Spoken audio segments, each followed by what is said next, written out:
చందనపల్లి. పచ్చని పొలాలు, మట్టివాసన, ఉదయం పక్షుల కిలకిలలు వినిపించి ఒక ప్రశాంతమైన పల్లెటూరు. ఆ ఊరిలో నారాయణ అనే రైతు తన భార్య లక్ష్మమ్మతో కలిసి చిన్న ఇంట్లో జీవిస్తూ ఉండేవాడు.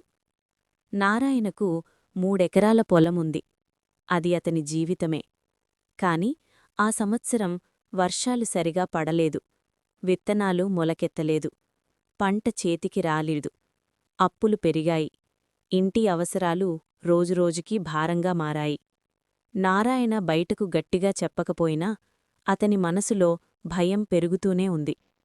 ఒక మధ్యాహ్నం ఇంటి ముందు అరుగుపై నారాయణ, లక్ష్మమ్మ జావ తాగుతూ కూర్చున్నారు.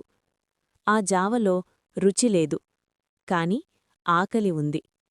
లక్ష్మమ్మ నిట్టూరుస్తూ చెప్పింది, మన బతుకు ఎప్పుడు మారుతుందో ఏమో. ఈ జావనీళ్లతో ఇంకెన్ని రోజులు బ్రతకగలం? నారాయణ కొద్దిసేపు మౌనంగా ఉన్నాడు. తరువాత నెమ్మదిగా అన్నాడు, ఏం చెయ్యగలం? దేవుడు మనల్ని పరీక్షిస్తున్నాడేమో. అంతలోనే దూరం నుంచి ఒక వ్యక్తి నడుచుకుంటూ వస్తూ కనిపించాడు. నలిగిపోయిన బట్టలు, చేతిలో చిన్న సంచి, నడకలో అలసట. నారాయణ కళ్ళు ఆ వ్యక్తిపై నిలిచిపోయాయి. అతను దగ్గరకు వచ్చేసరికి నారాయణ ఒక్కసారిగా లేచి నిలబడ్డాడు. శేఖర్, అతని చిన్ననాటి ప్రాణస్నేహితుడు. చిన్నప్పటినుంచి కలిసి పెరిగినవాడు. కలిసి పొలాల్లో ఆడుకున్నవాడు. కలిసి కలలు కన్నారు. శేఖర్ ఒకప్పుడు పట్నంలో పెద్ద భోజనశాలలో వంటకారుడిగా పనిచేశాడు. కాని ఈరోజు అతని ముఖంలో ఆశలేదు. శేఖర్ గొంతు కంపించింది. హోటల్ మూసేశారు మిత్రమా. డబ్బులన్నీ అయిపోయాయి. 2 రోజులుగా ఏమీ తినలేదు. నారాయణ కళ్ళు తడిచాయి. అతనొక్క క్షణం కూడా ఆలోచించలేదు. లోపలికిరా అన్నాడు. ముందు కాస్త జావ తాగమన్నాడు. ఆ రోజు ఆ ఇంట్లో ఆకలి కన్నా స్నేహం పెద్దదయింది. కొన్ని రోజులు గడిచాయి. శేఖర్ శరీరంగా కాస్త కోలుకున్నాడు. కాని అతని మనసు భారంగా ఉంది. ఇల్లు ఎంత పేదగా ఉందో అతనికి అర్థమైంది.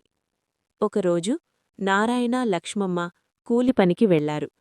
ఇంట్లో ఒక్కడే ఉన్న శేఖర్ వంటింట్లోకి వెళ్లాడు.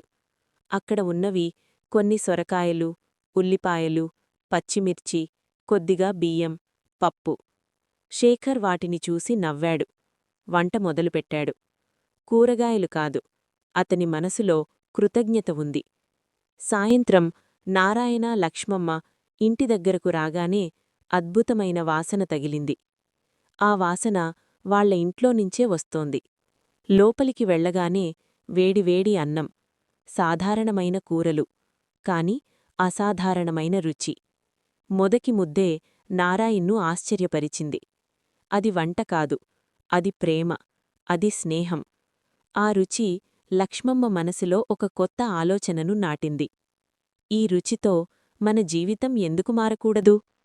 అలా మొదలయింది ఊరి సంతలో ఒక చిన్న భోజనబండి. మొదటిరోజు జనం పెద్దగా రాలేదు.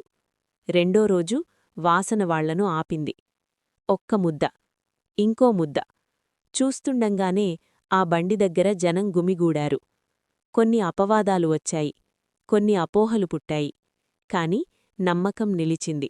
స్నేహం గెలిచింది. చివరికి ఆ బండికి కొత్త పేరు పెట్టారు, స్నేహితుల వంటశాల. ఆ రోజునుంచి వాళ్లు వంట మాత్రమే కాదు, మనుషుల మధ్య ప్రేమను పంచారు. ఎందుకంటే నిజమైన రుచి కూరల్లో ఉండదు, స్నేహంలో ఉంటుంది.